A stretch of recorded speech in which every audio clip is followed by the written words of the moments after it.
This is Chris Eccleston, bringing you a taste of what the devil might like for Christmas. Here's a story about writer's block. This is Thurlows' Christmas by John Kendrick Bangs.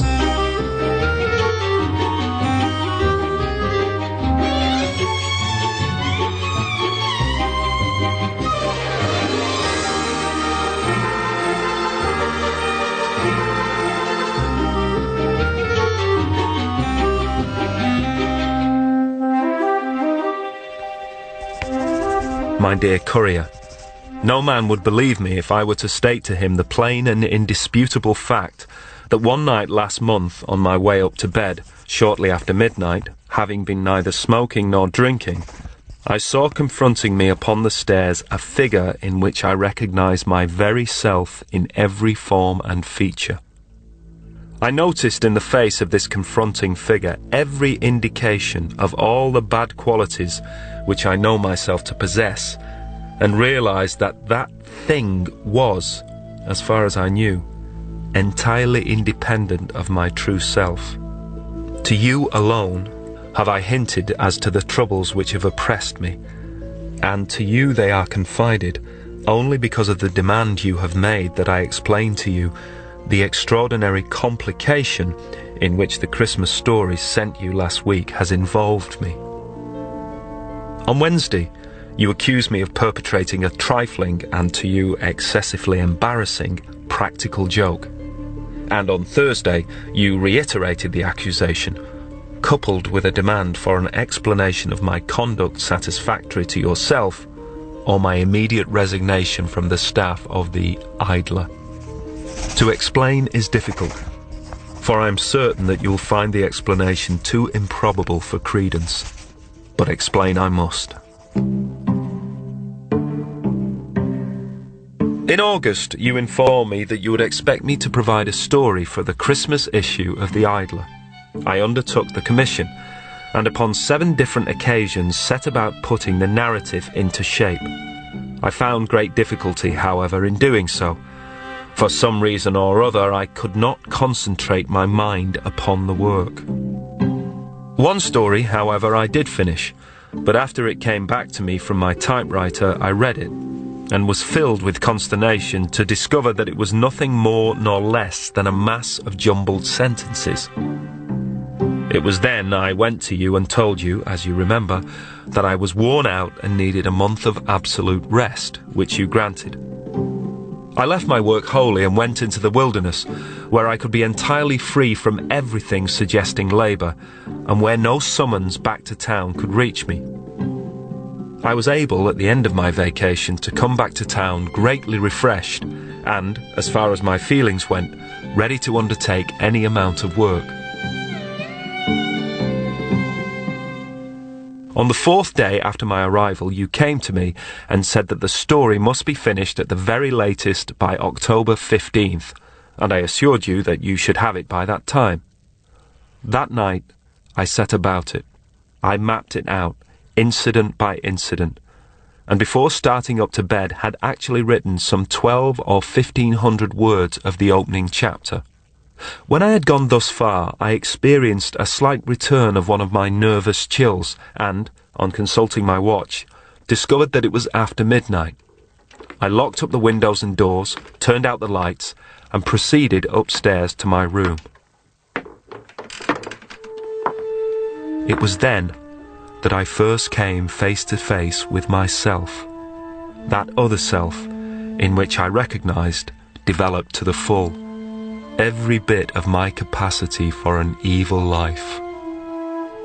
Imagine the horror of it, and then ask yourself if it was likely that when next morning came I could by any possibility bring myself to my work table in fit condition to prepare for you anything at all worthy of publication in the Idler.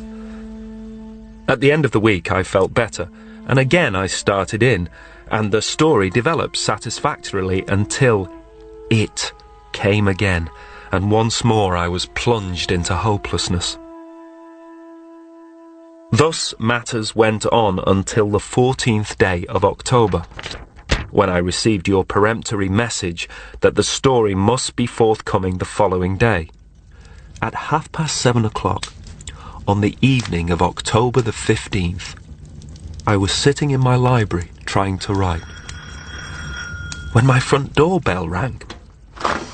On opening it, I saw standing before me a man of 50-odd years of age, tall, slender, pale-faced, and clad in sombre black. He was entirely unknown to me. "Does Mr. Thurlow live here?" "I am Mr. Thurlow." "Henry Thurlow, the author?" "Yes. Don't I look like an author?" He laughed and candidly admitted that I was not the kind of looking man he had expected to find from reading my books. I ushered him into my library and inquired as to his business with me.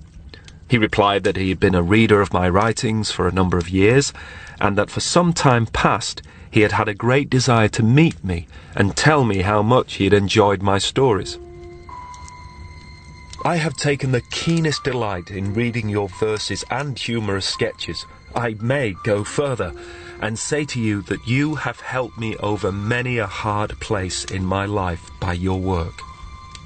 I was quite won over to him by his simplicity, as well as attracted to him by his kindly opinion of my own efforts, and I did my best to entertain him, showing him a few of my little literary treasures in the way of autographed letters, photographs, and presentation copies of well-known books from the authors themselves.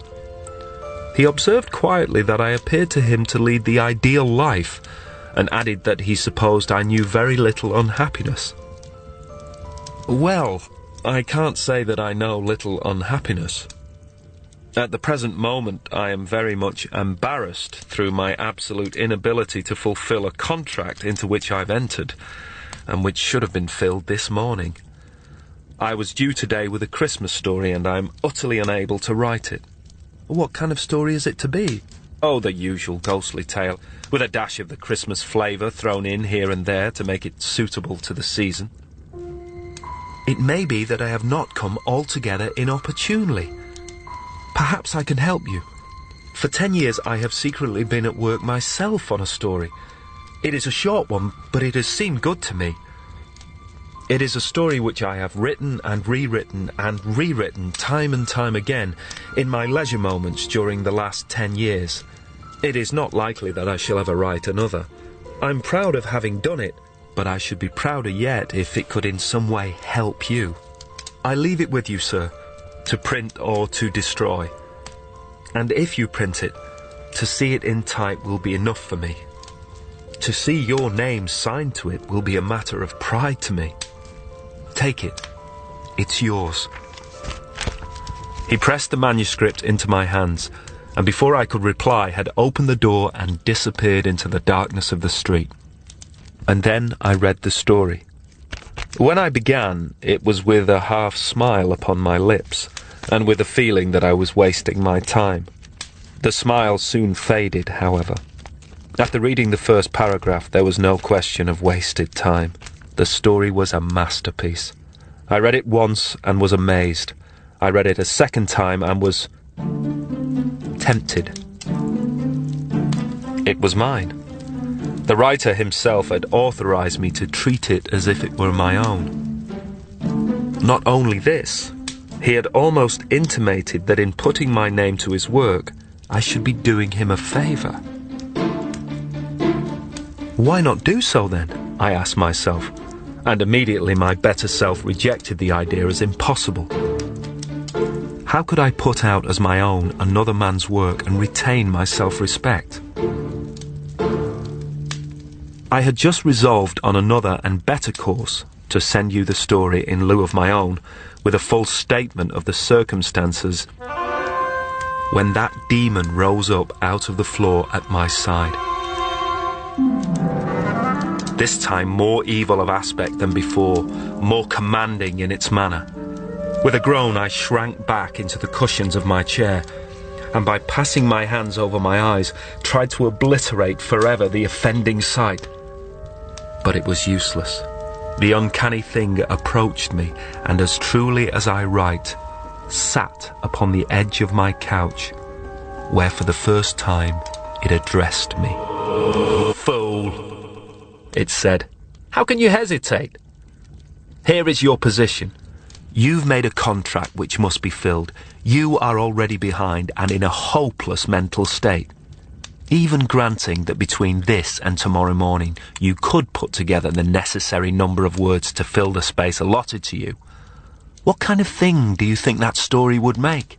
It would be a mere raving like that other precious effort of August. On the other hand, if you don't have the story ready by tomorrow, your hold on the idler will be destroyed. There is the story in your hands. Think what it will do for you. It's one of the immortal stories. I shall not use it. You must. Consider your children. But it would be a crime. Not a bit of it. Whom do you rob? Think of it as it is. And act.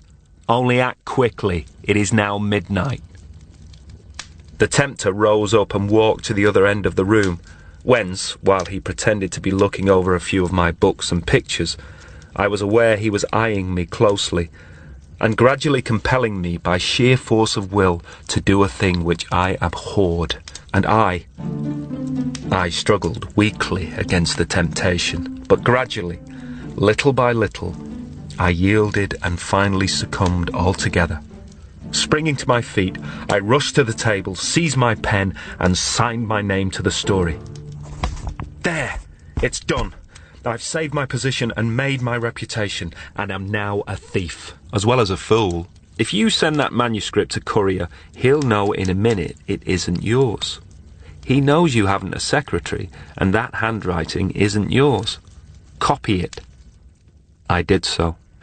When it was finished, I went over it carefully, and went out to the mailbox on the corner, where I dropped it into the slot and returned home. When I returned to my library, my visitor was still there. Well? I wish you'd hurry and complete this affair. I'm tired and wish to go.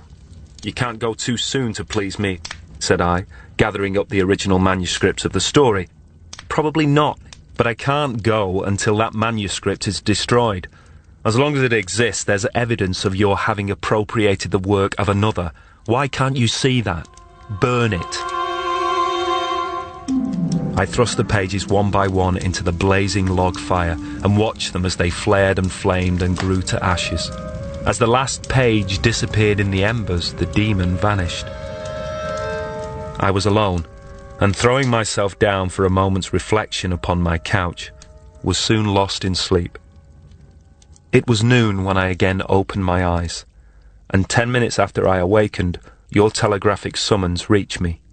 Come down at once, was what you said, and I went. You handed me the envelope containing the story. Did you send that? Was your question. I did, last night, or rather early this morning. I mailed it about 3 o'clock. I demand an explanation of your conduct. Of what? Look at your so-called story and see. If this is a practical joke, Thurlow, it's a damned poor one. I opened the envelope and took from it the sheets I had sent you, 24 of them. They were every one of them as blank as when they left the paper mill. I turned and rushed madly from the office, leaving the mystery unexplained. You know that you wrote demanding a satisfactory explanation of the situation or my resignation from your staff. This, Courier, is my explanation. It is all I have. It is absolute truth. I beg you to believe it. For if you don't, then is my condition a hopeless one. Be sympathetic, Courier, or, if you cannot, be lenient with me this time. Believe, believe, believe. I implore you. Signed, Henry Thurlow. The following is a note from George C. Courier. Dear Henry, your explanation has come to hand. As an explanation, it isn't worth the paper it is written on. But we are all agreed here that it is probably the best bit of fiction you ever wrote.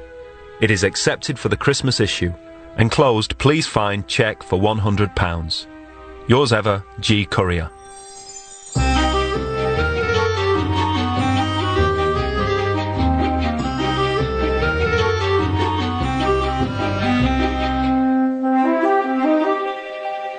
The Devil's Christmas is produced for Radio 2 by Frank Sterling at Unique.